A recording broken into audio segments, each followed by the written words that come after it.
You are standing in a room full of people who believe in you. And you are waiting to be found out. This is what psychologists call imposter syndrome. The persistent, irrational conviction that you do not actually deserve your accomplishments. That you are smarter than you actually are, luckier than you should be, one conversation away from someone realizing the truth. It affects people at every level. High achievers, executives, academics, artists.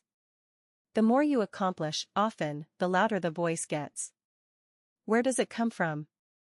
The Lubavitcher Rebbe offered an answer that cuts through the usual explanations. He said, the feeling that you are a fraud comes from building your identity on the wrong foundation.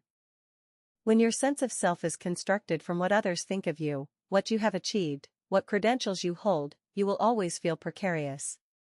Because all of those things are external. They can be taken away. And deep down, you know it. The imposter feeling is not a sign that you are actually a fraud. It is a sign that you have placed your identity somewhere fragile. The Rebbe taught that every human being has a core of irreducible worth that does not depend on performance. Not on success. Not on recognition. Not on being the smartest person in the room. This is not a motivational statement. It is a description of reality. Your value as a human being preceded your first accomplishment and will outlast your last failure. It is not something you earn. It is something you are. When people internalize this, really internalize it, not just nod at it, the imposter feeling begins to loosen its grip. Because the imposter feeling is essentially this: I have been pretending to be worth something that I am not. What the Rebbe is saying is, you are not pretending. The worth was never based on your performance to begin with. Does this mean you should not try? That your accomplishments do not matter? The opposite. When your identity is not on the line with every success and failure, you can actually engage more freely with the work. You can take risks. You can admit what you do not know.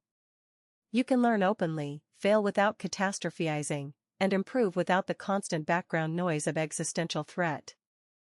The imposter syndrome thrives on the belief that you are only as valuable as your last success. Remove that belief, and the syndrome has nothing to feed on. There is also something the Rebbe said about the way we think about other people versus how we think about ourselves.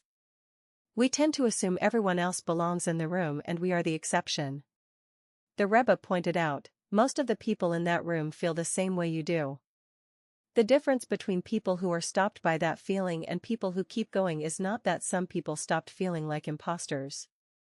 It is that some people learn to act in spite of the feeling. You belong here. Not because you are perfect.